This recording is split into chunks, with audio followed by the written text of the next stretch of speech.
RDC viva! Viva! Congo viva! Viva! Diaspora viva! Viva! Abondeli. Yahweh tata na biso na likolo mokokisi na bilaka. Totiki moma oyo na se na loboko na yo. Libondeli na biso na trône na yo ya gloire. Ete molimo santo assiste biso ete manso tokoba mpe tokosala. Eza na contrôle na yo. Yo zala nzambe biso tozala bana. Tout soit pour ta gloire. Au nom de Jésus. Amen. Amen. Fièrement saluer l'ample maison que ton Père souverain répété. Congo, ton pays, Congo, bien-aimé Congo, ton pays, Congo, bien-aimé Congo, nous peuplerons consolés, nous assurerons 30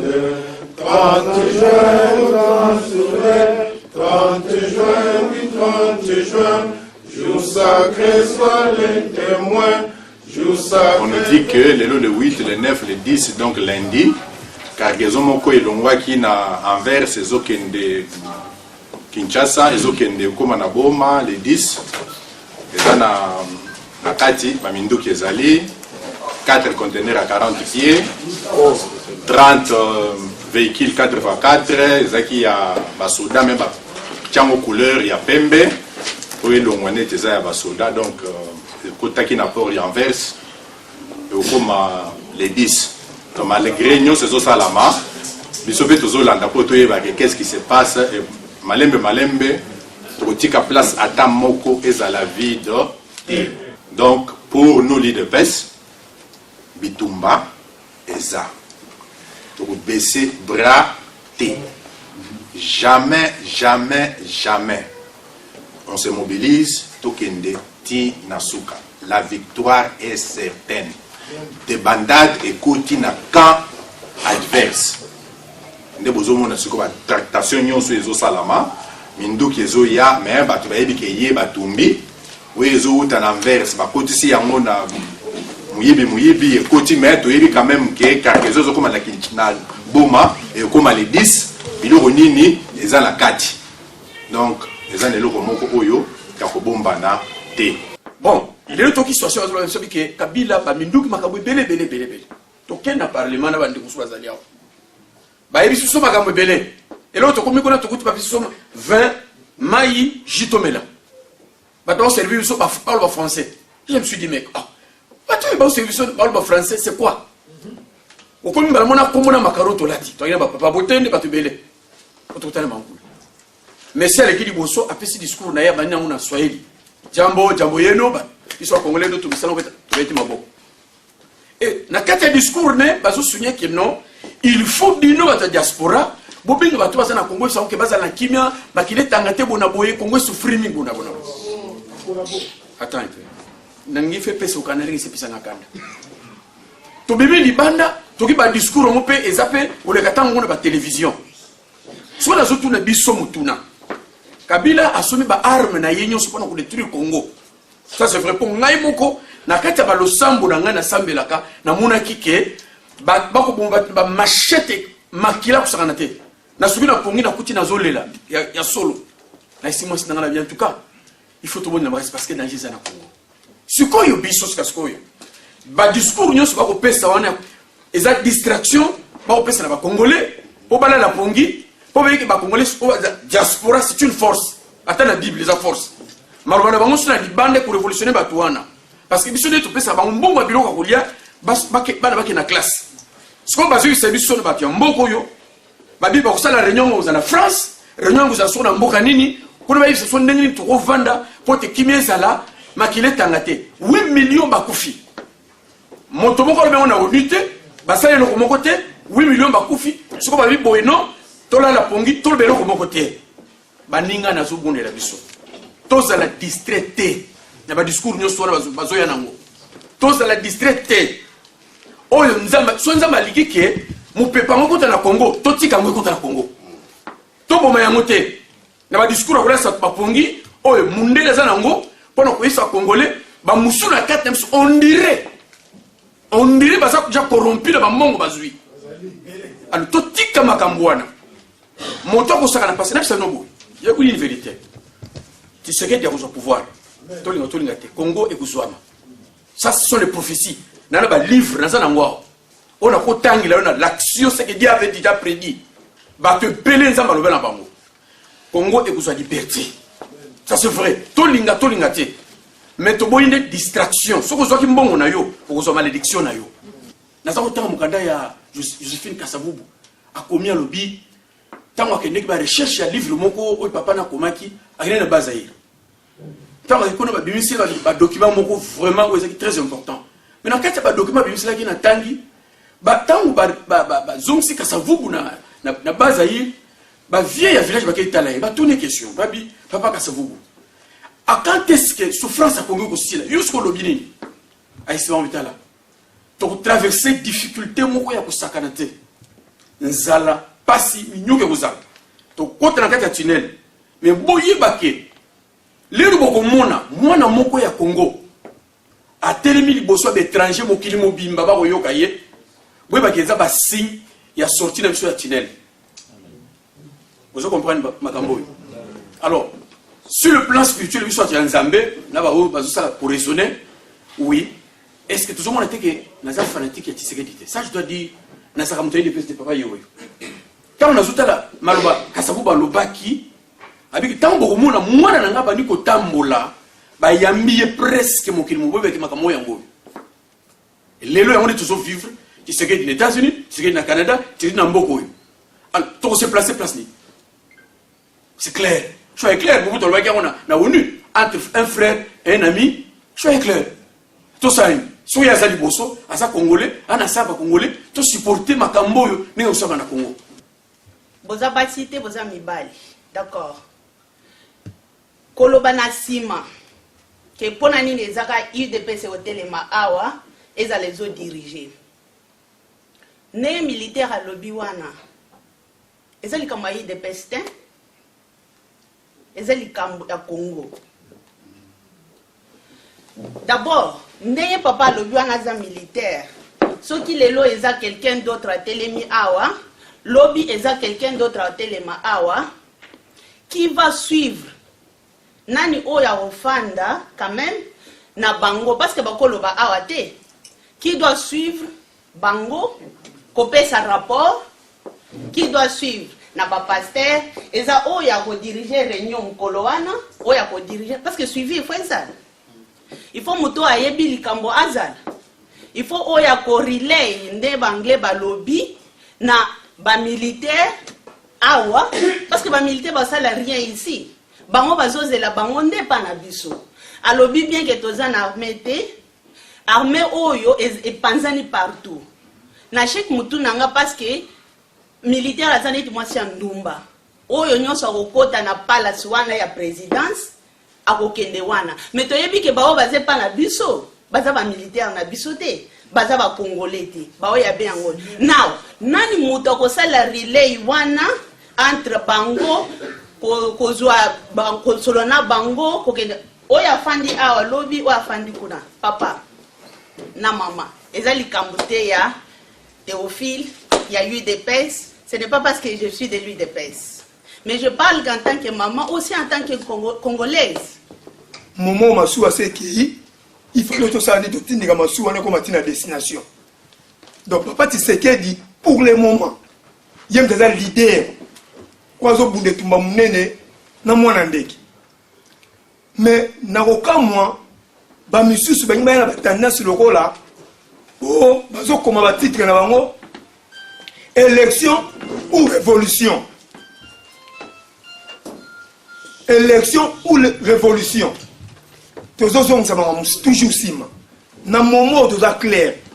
Il faut que les Congolais to soutenir papa wana abenga na mupaya mboka zonga maboka ba Congolais. Président Théo lobelo mwa mutuya na kamwe kuta boyi mo lo mona ndenge évangile. Donc alobi que ba passer bazana pour la route ya ba bébé. Ceux qui bandimi bazomona pasi et ça te kaka maté ezalaka toujours tam sous Jésus. il faut qu'on sauve le peuple à souffrir. Le peuple congolais n'a pas de Congo à souffrir. Vous voyez bien ou bien. Plus de 100 ans Congo ça n'a pas. Dans le moment où vous allez nous ambassadeurs grâce à Pessi Papa Tsiri Makasi, alors on a vu son paya na zana kata mboka. Biso ba combattant ba régissant na mboka oyo. Tocha ambago ke politicien moko ko kota na mboka te. Pasteur a Congo royate, ba chanson religieuse ba roya obeta te. Boyebi lo en effet au moins plus de 6 ans. Mais tant que moni papa lingo ya na mboka oyo. Toyokani biso nyonso ba combattant ba régissant to fanda de sika moko. Avant ba yambe na mboka biso to fanda to solo là, to lobi ke papa oyo abundi au moins plus de 30 ans. Ce qui te boy papa oyo kota na mboka oyo. To pesi kanambe power. To pesi power et puis papa au monde a impact sur ça pour le moment il est zalaté. To koyamba papa to décida. Mais comme les arabes bien organisés de moment soit combattant, to tunir ensemble banal balingi yamba papa. To tomboli bisa. Banal ba boy ba msuba tombolo ba boy la zayi muki. To bi ko za muki bo poli. Biso majorité to yambi papa. Mais nazolo belo mo nazolo ba très sérieux. Modèle on a travaillé qui joue papa Tshisekedi d'ailleurs na mboko na bandeko mususu. Ce qui l'on a bien dans l'histoire, on est sur on va foutre dans 500 livres tant si on boya. Gouvernement a PPRD on a ba traite. Par contre on utiliser des sportifs. On a nos vecteurs nzambazo mona nga kopone bandai même l'époque à Mobutu.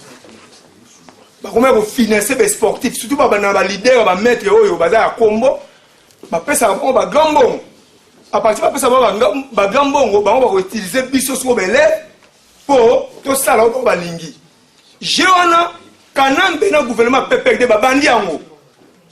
Le roi biso to yebi yango là on biso to sal sur des sportifs. To bengi ba maître ya biso.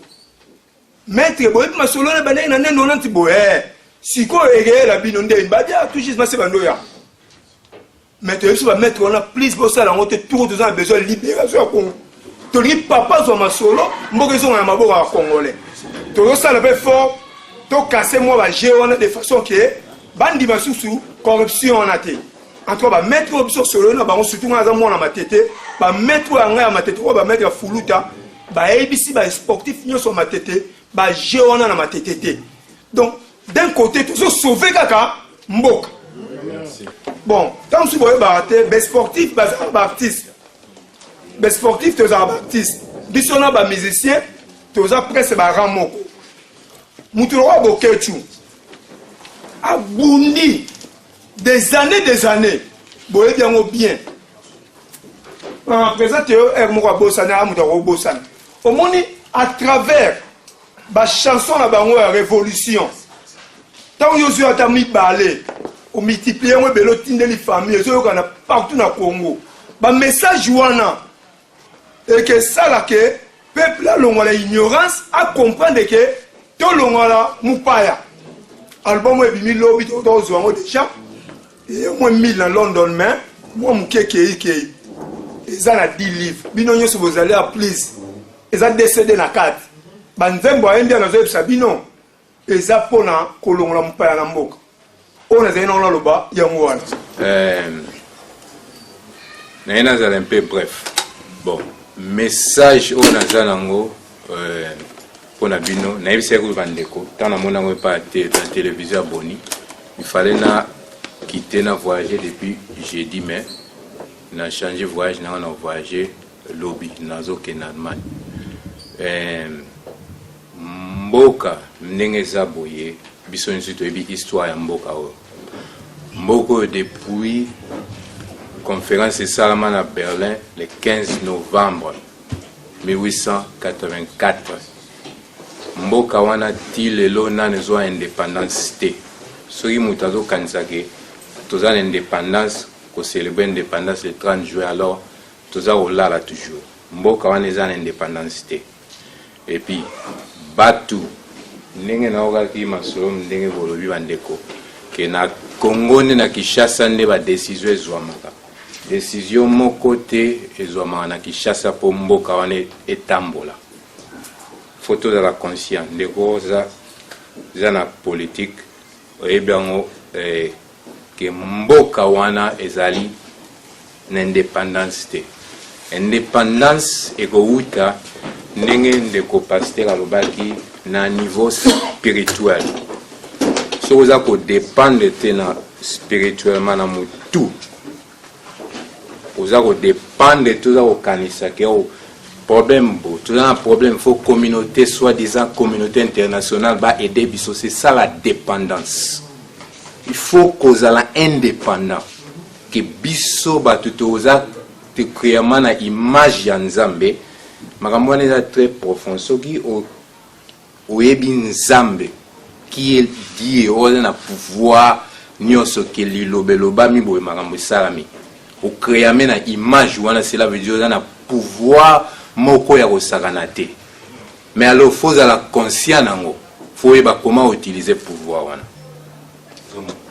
Bon, ndenge mokili pour le moment la politique globale ya mokili. Congo depuis qu'elle joue un rôle munene, ça toujours joué un rôle munene.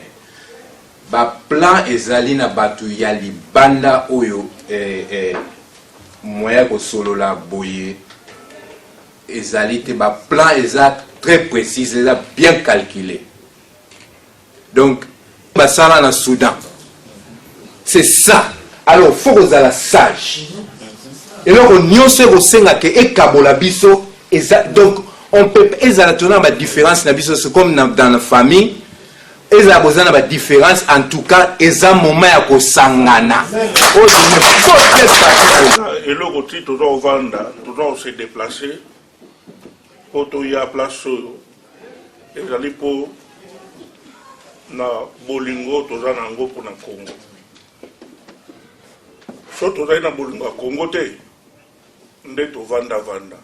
Mais le Rwanda n'a pas au Sénégal parce que la manifestation est salémi à plusieurs reprises.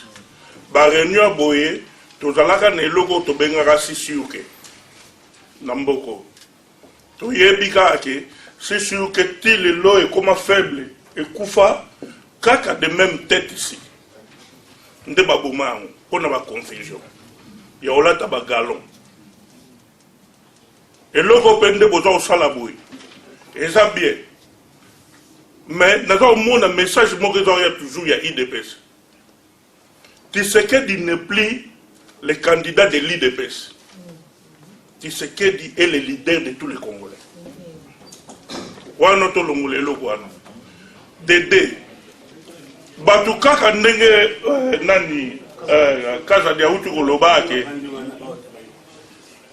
Batu oyo bazo bo ma communauté.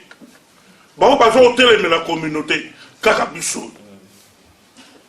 Na minute oyo ba réunion boye fa to yeba ndenge ni ne la plan B. Et ça va réunion te que to vanda kapona Tshisekedi déjà un candidat. Aza déjà batutu ba yebi. Mais plan B une caisse so ki mona mubalwana a sakana na biso. Qu'est-ce que nous pouvons faire? Et là il faut nous déplacer biso tout ça la ndé ya ngwana. Tout ça yo kaka ba yibe manduki. O asali manduki boy. À côté si manduki. Bon biso. Surtout qu'on se sous-estimé. Boya ba ke rôle oyo bozo ko jouer na mboka oyo. Pe na période oyo ezali makasi auto jouer awo. To ba ndeni ya reprendre la responsabilité. Ezali te ke makamuto ki ne midi 14. To ye ba ndenge nini ya ko prendre la responsabilité pour sauver le Congo. Parce que le Congo de demain, on nous avait dit la fois dernière que c'est pour nous les jeunes. On est venu papa, on est venu de père maintenant, devenu de père. Tout ça n'a pas de jeunes, autoboti bango. Le Congo de demain, c'est pour vous les jeunes. Jeunes, mais jeunes, n'a pas merde d'Yabozala, refusé quelque part. Tant que nous avons que Moka na biso to ka ke za riche na nukutu na melata miliki ofele ya Congo. C'est ça qui m'énerve. Alors botika no ko fani sa biso to solo la gaboye. Boye la biso discours mususu. Vieux Tshisekedi a déjà côté politique. Biso ne to vandi awa, il faut toi na ba réunion moko stratégique. Qu'est-ce que nous pouvons faire après ba désordre de sur tout ce que vous voulez. Et là on dit to ko ça. Merci.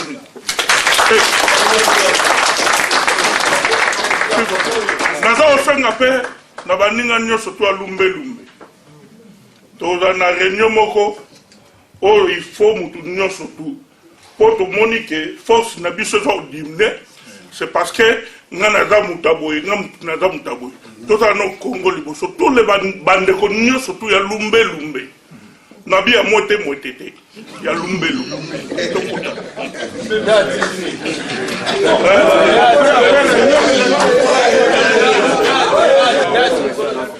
combat nanga ya mingi basé sur information na renseignement nakanisi eza question te mais eza mwa moke préoccupation yanga peut-être ngo koma bato nyonso eningi koloba boye totikali na un mois na ndambo po tokende na baélection mais natali biso opposition la vraie oyo ya bakengo te na bamosusu wana tozata na chaîne moko te ya télévision oyo message ya biso ekoki koleka lobi Roger azalaki na ngambo awa azoluka mbongo contribution mais mbongo ezali komonana te po asombela eloko moko babenga yango taiza mbongo contribution ezali te nasololaki na bandeko mosusu na kote ya nayebi te Kivu to nini zoba moko ayiti kobolimbisa ngai ayiti koleka apesi bango soki bakongo babi bakovote nabosani kombo eningi koloba nini eningi koloba ke il faut tosala attention bakoki kofaire passer les baba national pour na manque d'information donc préoccupation na ngai ezali biso bato ya opposition idps biso nyonso tosangani awa nini tokoki kosala po tozala na chaîne na biso moko par laquelle ba message na biso okoki koleka po tobosana te Congolais akoki kolekisa baba national pour un simple polo. Et puis Kabila a plus de 5 chaînes wana ya dia Kanambe baba national azana ngo 5 plus ya ba radio. Donc il y a moi préoccupation na ngai evandi na niveau wana. Merci beaucoup. Qui à Londres nous tous aboué. Il y a des pasteurs connus au bazana influence na kata communauté na société congolaise ba déjà impliqué na makambwana parce que bazu mo enveloppe na bango quelque part baba meka ko calmer un peu moral à peuple car malembe to kende faye ma muza pa ba ya ki ma bango so na CC alors ba pasteur bazu mo mbongo na bango ba sa ba campagne pour na oteba tuka ke ere pour voir l'esprit il terroir les rois de Sime au montre na ngozia mama wana ti donc yango moni siko ngalo ba ki boy na décision na ngai premièrement ceux qui bon ne pas passer calcul qui y a déjà l'équité parce que biso va congolais ba précaution doji pour na biso va diaspora et Europa là c'est ma première question la B on a une question ngai deuxième sujet ngai eza boye au moni na commence votre basalaka il y a toujours des hauts et des bas natanga na mukanda ya Esdras chapitre 9 ba bi que que cette affaire te concerne. Toute la journée, Esdras a dit assis désolé en pleurant. Il avait même déchiré son manteau, il a arraché son barbe. Parce qu'il avait accepté d'associer des femmes étrangères ainsi que leurs enfants. Je suis plus à contact avec vous. Jusqu'à ce que vous allez épargner des femmes étrangères ainsi que leurs enfants. Ça veut dire que cette affaire, ils ont conception d'un pasteur. Ça veut dire qu'il va pasteur congolais. Avant, moi, je voyais Moukouna était un homme crédible. Alors maintenant, Moukouna, ça y est, bon, à Kabila. Moukouna est corrompu. Bamonta zoto bien osiko siko ndenge za biso pasteur wa Londres toza biso certaines choses nini pour na makambo élection au ndokende dans 1 mois et demi là c'est ma deuxième question ça veut dire que côté la biso pasteur na subi le musée parce que ça président donc musée aza président ya pastoral congolais président musée à la président ya pastoral congolaise na UK ça veut dire que il fallait avoir ce charge il y a que sensibiliser les pasteurs et surtout devant bino opinion na biso position na biso parce que des fois vous soutenez les gens la question des collabos qui mangent l'argent à Kabila au manquera na Congo bino ba na boke église na bango bufanda bana bango ateno amen mais pour ba no bazo kufa boyibi bango pour ce temps ba kombo ba yo forcer ozana ranking na ye au po boyo kana raté OK ce n'est pas ça OK les cambo concerne biso tout parce que ngai na kina na de côté ko fana ngaka pour nazana ngaka kimia mais so nazobeta makamba ko na finga Kabila na finga Sony na créer bango surtout na ba image zali alors na ko ba risque moko au peut-être ko corriger parce que na mincho la Congo na côté papa kufa alors ça veut dire que ba pasteur ou bazali donc obino bozomo na oyo mingi so bonito développer kombo pangalo ba kombo so bolina ta na kotaka alors là ça veut dire à charge étant pasteur étant présent à biso asensibiliser bapaster wana parce que kaka biso bacongolais oyo dimanche elobi tokokende exemple bofande botie badimi botie parce que les gens oyo baote ya vérité bokenda pa bango te donc voilà question na ngai bapa na bino yango wana. Merci. Nosenga na assemblée penda bandeko nanga 3 mibale. Vous comprenez? Biso bacongolais toza mayele trop koleka. Et le un peu bien, les Congolais lisent les Écritures, mais ne savent pas l'essence des Écritures. Tu vas dans la Genèse, l'Apocalypse, tu es trop collé quand Zambé. Frère, tu as consulté la malédiction sans cause, sans fêter. Tant que tu es mis aux eaux de la Congo, attends, tu as bien maudit Rio, on parle, ils allaient fêter. On a un qui s'est mis à la Koufa, on a combien de balles à parler. Tu as Koufa en 2006. On parle, papa, tout le monde a 4 nabiso comme maudit, maudit à l'Awa. Biso, tu dois avoir pasteur Awa. Vous comprenez? Tout le monde a dit, ma premier ennemi, tu as la constitution de pasteur. Je ne marche pas les mots. Vous comprenez? Tous les pasteurs, sans exclusion, les pasteurs à l'église, les réveils sont des réveils. Botika discours à Pampamba, Baraki na Pampamba. Toye awa to luka plan B to kosala ndengeni. So ki to simba ki fimbu na maboko te, ne babanga biso kata Angleterre te. Vous comprenez? So bazoba na Angleterre awa eli poto simba fimbu. Kabila za ko se préparer à Nzambe te plan Nzambe ali ki Congo za libérer. Akopekisanga na kende te. Vous comprenez? Biso a combattu en plein action to ko baté ko en 2009 to kenda na Congo tout ça Kabila coup d'état to ko ba ngote. Eza masola kati kati. Vous comprenez? Tout le plan B, tout ça, les Congolais ont financé Mbongo, vous comprenez, tout renforcé la Ligue de IDPS na Congo, les soldats en Congo, tout le plan B, tout ce qui est nous allons maudire les gens, leur pamba, pasteur sans onction, clairement. La fin du monde, tout est beauté dans leur pamba. Pour tout le monde, va passer mon bête. Pardon, je m'excuse. On est sur le Ngana Yibi. Boyo ka soti pour le Ngana Yibi. Pour les pasteur à Yibi, baloba communauté. Tout ce qu'on a vu le roi, ce qu'on a passé aux amours de Tinga. Ce qu'on a dit ma baie, je ne sais pas comment on a dit ma baie. Ce qui me fait les Cambouana, par le bar facilement que Moutouboye a violé moi à Moutouboye à Sadibo.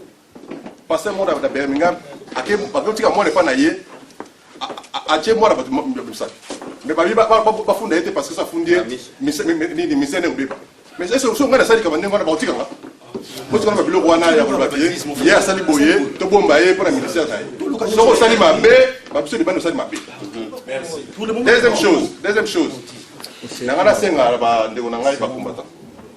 Bitumba, nous sommes que nous avons un bêta moto, ça a été que nous avons bêta. C'est n'est qu'un bêta, yes. Binomo, Bomaram, il faut faire pour ça là, et ça parce que vous parlez trop. Il y a trop de détails dans nos salles. To kabila to kanga lobby to so kanga lobby kelika kanga mbala bo tingana makambo wana so ho sa makambo bolo ba makambo na fa bo kota na mutili so kanga mutiko salia to tingana lo makambo na o sala bolo ba wana avance que to sala kabila za mo cité ata mo sina so ko na robeta a so manzeta o sila o ata mutu donc makambo so bo sala ona no bino mo na so bo sala opération bozongi lelo résistance et continue à Kisasa bandeko na biso musuto ba na Kisasa basali bako pimela boto visa awate pour que non ba combattre ba la télévision ba lobaka on les a faux et afo to canaliser place ba mbongo na biso oyo eza awa na kati Angleterre place eza kofanda na ozonga ko bien na lobi na moni pasteur na bomba ko ba combattre pour na on met la télévision tout cas là nani pardon nani comme nani Kosi alobi azana besoin 1,500,000 to di valeur nango to mona ke bele ba pasteur ba le kaki ba bien la télévision pour na soutenir rien. Bon, ce qui pour la tout me semble que 10 livres à Pamba. Pourquoi tu as bataille belé à qui tu as 10 livres? Je crois que maintenant, sur aller à toi, même état, toi, même type, il y a raisonnement qui est à Pona, tu es bateau de Misambongo, l'autre de lobby, tu Misambongo, tu as pour te tirer pour te soutenir, vieux Tshisekedi. On est pas n'engouana. Alors, bateau, ba fan ici, ba fan ici, ba n'engouanabiso et belé. Lobby n'a pas qui connaît les gars na édition na et ça n'a même mawa.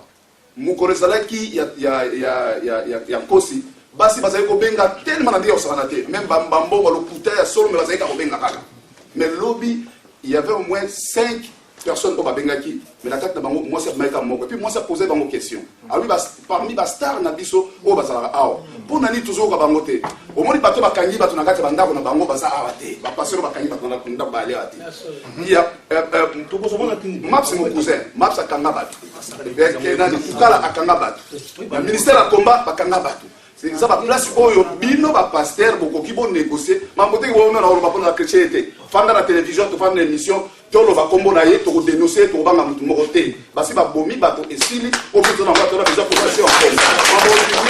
Les gens abonnés ils en a suivi.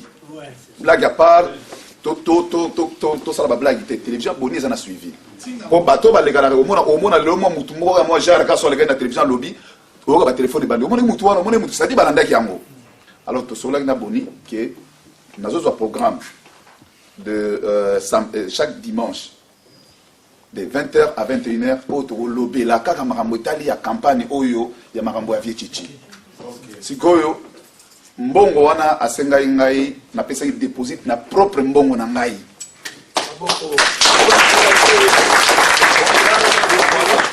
po tozongisa masolo biso mibale place moko esengaki d'abord il faut toleka nano tosolola nano biso mibale po tolingi teke lelo tolobe likambo oyo mutu moko aleki akretie marke mosusu biso mpe toye tokretie tolingi yango te tolingi ke dans interview tosala biso mibale donc tozala live biso mibale elobi ke soki biso tolobi eza option tolobi parce que tokopesa direction tous les mutu aza na nsima soki mutu ayebi mpo nalandaki paster moko jour wana leka paster wana alobaka ne mpe bien na marke na ye mpo abimisa elongi akretiaka bapaster moko mingi mais erreur moko azosala ke biso na minute oyo tokotala likambo ya vie chichi yaki lo bango na sukaki no tosoutenir mbongo topesa soki ye asala soki bango na monene banini to tona mambo wana no te nanu bato ya se bakotize bango mpona bato wana mosusu mais biso télévision eza mpo tolobela nano makambo ya vie chichi nalobaki liboso wana napesi déposit na nga mais ezosenga chaque fois mpo toleka na télévision il faut napesaka ye wana na yango devant motu surtout eza akisenga prix ya 200 livres par heure on a pour la émission mais na boye émission live pour la monique live eza na évidence te pour to incriminer mutu wana il faut to lakisa ba vidéo na ye na ndenge oyo abomi bato ebele na kati ya Congo il faut to préparer yango pour so to kena live et kozala Congo la banobenga ngala chebe ça donc na continuer logo ya te mutu muso abengi on ndenge bon vie tisi siko bazolinga to beta ba détail muso ngana zoka ba seconde ba be auto na leti bon ndenge na fanda na kina kem una mambo tali biso te c'est pour les mambo politique diplomatie osopela mambola biso nde tolobela mabe ya mutu wana po mutu wana alongo na place oyo ya sali donc parce que na 200 livres par heure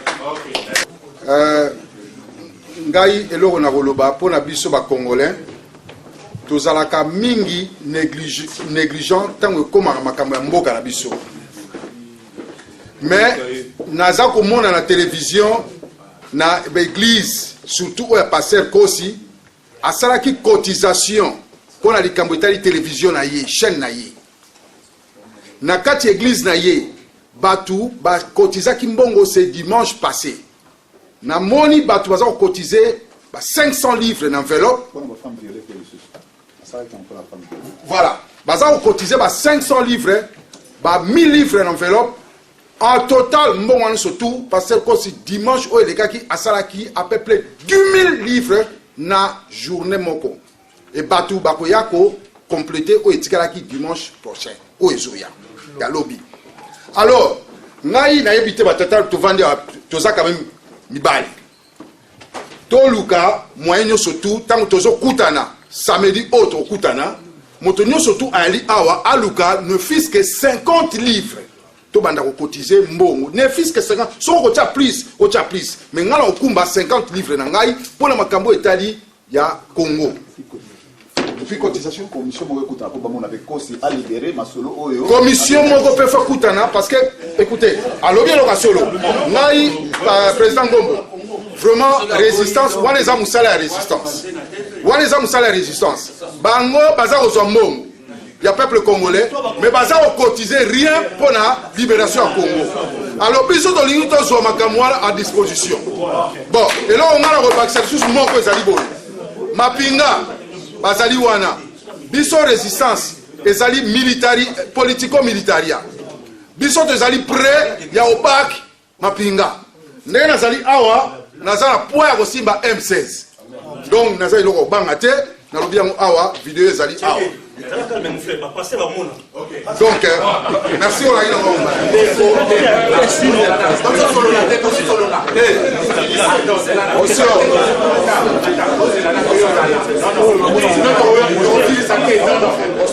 le pourquoi tous allés et elle dit que dans tout le cas de figure élection ou pas élection Kabila va dépasser 6 décembre. Objectif à Busso, les années Yango. Donc, Yango, toujours, ça de façon que, tout à l'heure, tout analysé, où est analysable na miso bato oyo pe ezali ya molili tokomebango na ndenge ya molili ezaki frère moko atonaki pourquoi amoni bandeko ebele te awa est-ce que toinformaki bango ou bien toinformaki bango te pourquoi bapasteur mosusu aza awa te bapoliticien mosusu azali awa te. Je pense que la réunion elekaki passé toyebisaki bandeko ke oyo badésignaki bango na chaque groupement basala l'effort bajoindre bandeko batikalaki de façon que tozala bango lelo. Donc information wana elekaki et puis tolekisi baliflet et puis tolekisi information na télévision de façon que congolais nyonso d'une manière générale po eza likambo ya parti politique te eza likambo ya Congo na bacongolais. Donc elekaki na télévision oyo bayokaki oyo bazwi temps baye peut-être na mbalasima bakoya. Donc la première question oyo a posé comme situation à IDP, je pense que ayaki moins légèrement en retard question ezaki posé na bandeko susu ba répondaki pourquoi eloko ngo ndenge ni to sangani boye but nango eza ndenge ni. Je pense que ezaki moi ndenge komaki na retard yango posaki la même question.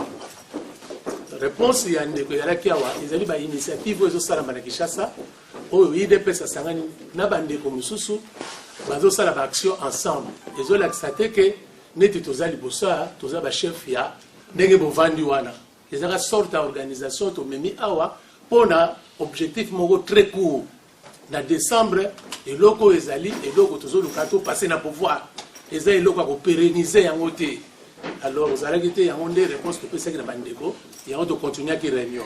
Je pense ndeko susu akuti koloba plan B il faut ezala plan oyo ennemi akoki koyeba te eza ba stratégie yango moni ke na réunion liboso ozangaki pe to s'organiser na ba groupe de telle sorte que batuna kati ya groupe na bango ba s'organiser batala eloko nini bakoki ko apporter pour na le 6 décembre. Batamilili bazali ba militaire bazali ba pasteur bazali, donc chaque groupement a organisé plan B. So telle invitation au monde que to komi comment Congolais nous sur la diaspora, surtout il y a Grande-Bretagne, à participer physiquement, matériellement et financièrement dans le 6 décembre. C'est-à-dire, on a besoin physiquement, on a besoin de terrain. Tu peux encourager, tu peux encourager, et puis tu finaliser. Et on va participer matériellement, tu peux faire sa réponse sur ça. Le journal, par exemple, le 6 décembre, les osenga que logistique sur place. Oh, mais la tati volonté que la maison va sur place et comme une place il y a beaucoup et puis l'action va continuer et financièrement on a Monique a participer matériellement physiquement les osenga mbongo ebele o biso tozali awa to ko aider pour le changement écologique et on va ndeko va répondre presque dans les 3 sujets ils allaient toujours na plan B.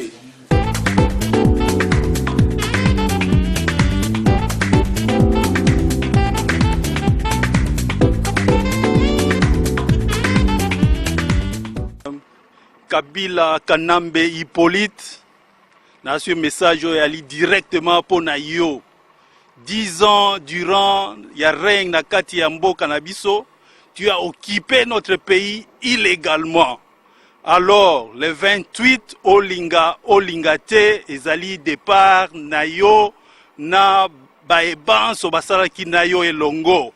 Ba vuvuzela nyonso bakolanda yo epa yo kokende. Yango to ali koloba na yo, prépare-toi et tu dégages de notre pays. Alors, occupant nyonso natangi bongo ba mende na bandeko na ye nyonso bobongisa ba valise na bino po bolanda Kabila. Boyaka poto bozali komona ndenge nini mboka ezali mais bolingi kobongisa mboka wana te. To bino bozali bandoki.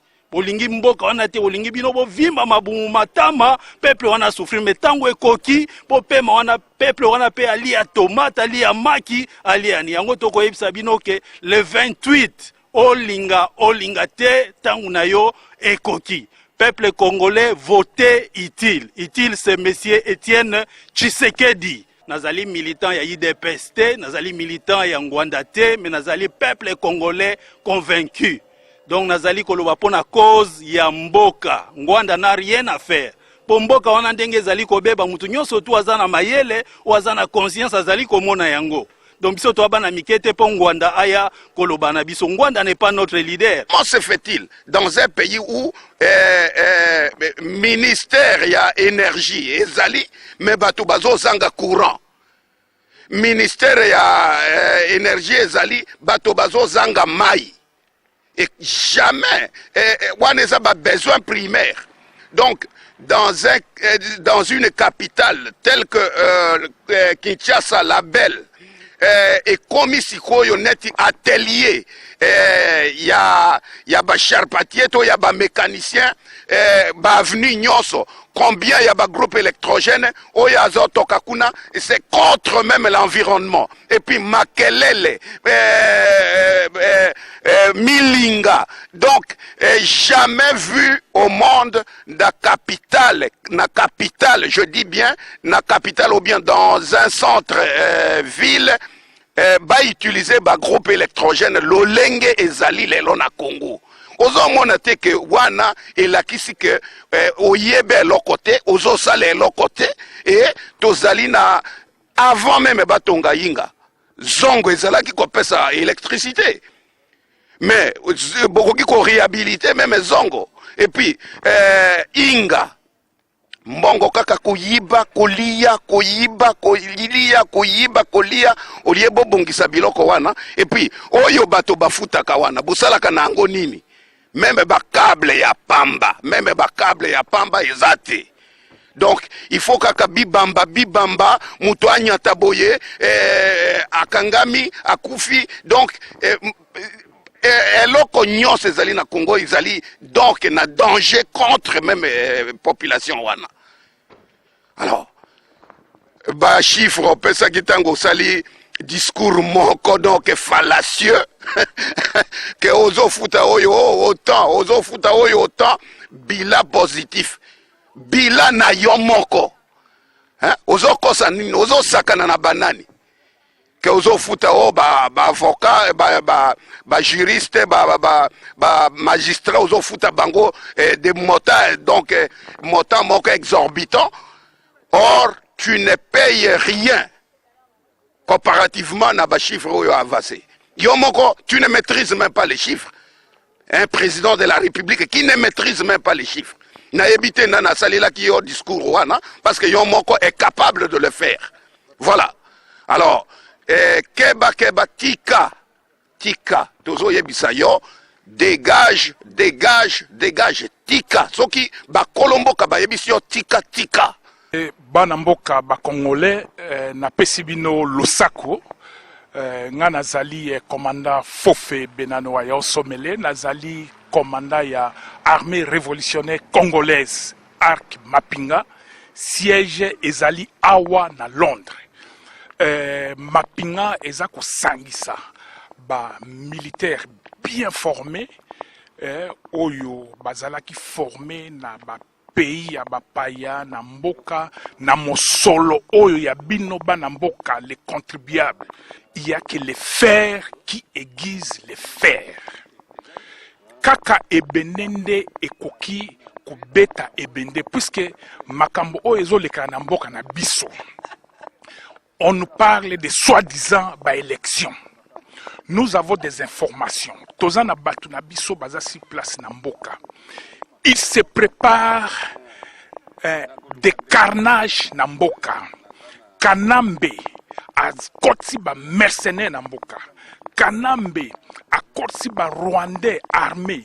Aza kolinga a détruire peuple congolais, a détruire mboka na biso puisque lui il n'est pas congolais. Ba soi-disant élection oyo baza koloba. Peuple congolais, ne soyez pas distraits. Côté Kamboga na yote pour na bouteille moko ya masanga pour na t-shirt et tout ça. Mboka ezali kamo ya mabele. Toko bundela mboka na biso par tous les moyens. Ba élection oyo bazo linga kosala, c'est déjà gagné à l'avance. Toyebi yango. Biso toboyi ba élection wana.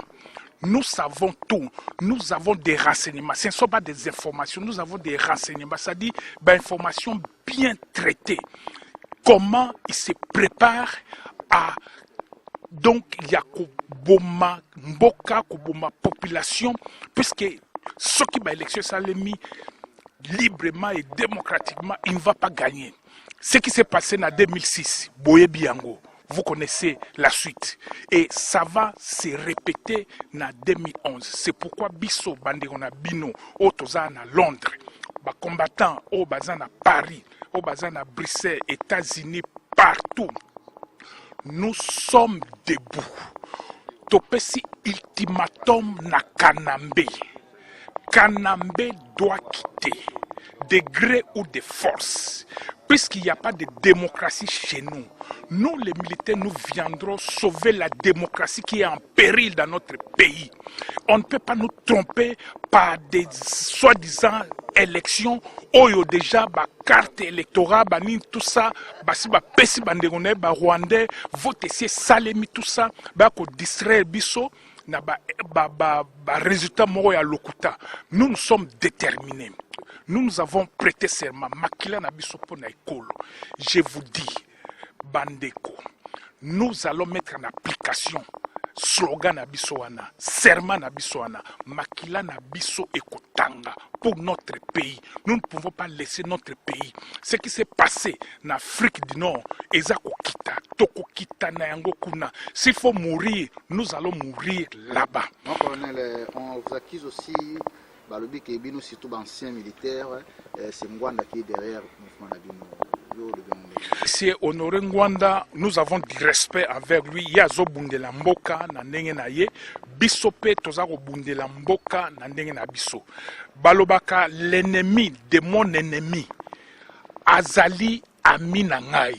C'est-à-dire, soki X azako bunda po ya ko benga na Kanambe et Y azo bunda po ya ko benga na Kanambe, X et Y, nous sommes des amis.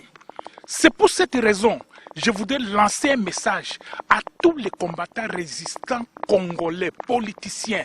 Nous devons nous unir. Parce que faire sortir, faire partir Kanambe, ça ne peut pas se faire par des élections. Il faudrait tout sangana, tout benganae. Je vous dis la vérité. Nous avons des éléments efficaces qui sont à Kinshasa, qui sont à l'étranger. Ils sont prêts. Ils sont prêts pour une action militaire, une action salvatrice. Mbote mingi epa na bino banso. Mbala mingi boyokaka na ba radio ya périphérie internet papa botende mingi bamona kangai a live te awa bozio occasion ya komona ngai. Mama Sifa akosi nation mobimba alobi mwana oyo ye amemaki ye na libumu na ye. Laurent Désiré Kabila apresentaki biso famille na ye te. Sima ya liwa na ye babimisi mwana oyo Joseph Kabange alobi mwana ya Laurent Désiré Kabila. Mboka ekei. Alors nous disons ceci: rendez à César ce qui est à César. Peuple azali souverain.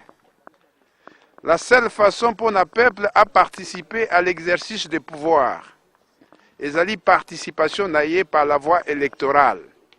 Pour yende à légiférer pouvoir naye na maboko ya motomoko pour que agir en tant que entité mobimba ya Congo mobimba. Ce qui constitution ya bana Congo et lobi boye. Pour être chef de l'État, il faut être du père et de mère congolais. Alors, Monique, bato mosusu baseyise na pouvoir à la tête ya Congo, alors que bazali ba congolais te. Il est temps que ba congolais ba reprendre tête ya mboka na bango, parce que zali mabele ya bakoko na bango, bango nde bakoyeba pasi ya mboka na bango. À ce titre, nous disons au président de la République, Joseph Kabange, Hippolyte Kanambe, de laisser le pays. Consciemment où il est, chaque jour, il lui rêve, il se demande, et c'est moi, Hippolyte Kanambe, na comme chef de l'État. Azali komituna, même ata avandi na toilette na ye, il se pose des questions. Ngai kaka oyo. Alors yango tolobi ke oyo zui et coquille. Il est temps pour que vous laissez le pays pour les Congolais. Il est temps que les Congolais se choisissent librement et démocratiquement leader na bango. À ces moments d'agitation, oyo mokili mezali ko bouger, ba pesaka yenda ya boato na moto ayebi ko luka kai. Nali kotinda message oyo na ba peuple nyo surtout congolais, surtout na diaspora o bada libanda ba combattant. Message eli moko biso tout mobiliser comme un seul homme. To benga bande ko na biso na mboka ko mobiliser bango ko yesa bango bente so apesi bango tricot apesi bango biloko ya kolia bakamata balia yango ezali mbongo ya peuple kasi ba voter Kabila te oyo Hippolyte Kanambe azali mopaya c'est un Rwandais azali incompétent oyo amemi mboka na biso na génocide. Le 6 décembre to ko senga que Kabila doit partir. Message ali moko partout esika tozali eza na Afrique du Sud, eza na France, eza na Belgique, eza na Angleterre, tolingi unité ba congolais. Tous na minute auto se considéré comme un seul homme. To ali na candidat ou ali candidat du peuple. Auto bengi papa Etienne Tshisekedi wa Mulumba. Ye azali candidat du peuple congolais, azalo ko la pont, alors ko piste d'atterrissage pour na biso ba congolais, to meka ko développer mboka na biso. Kabila, Hippolyte Kanambe alias Joseph Kabila. Aux sanguinaires, aux criminels, aux génocidaires, au Boma Chebeya, au Boma Arma Tungula, Tungulu, tu dois répondre à la justice congolaise. Tout ça, le 6 décembre, Tika, tu es incompétent, au coquille sous-souté, au Mata, au Kita, toi, tu as Souka, tu Kangayo, Kabila, tu Kangayo, Hippolyte Kanambe, tu Kangayo. Message à l'Ika Moko wana na combattant. Tout a toujours déterminé. Congo nous appartient. Tokolonga. Victoire au peuple congolais. Merci. Un message nous a été juste et pas Kanambe, l'actuel l'imposteur qui est à la reine de notre pays, à la tête de notre pays. Message est à vous. Kabila, temps est arrivé.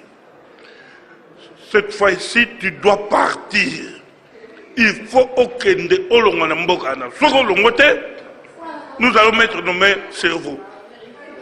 Et puis, nous allons avertir tous les collabos.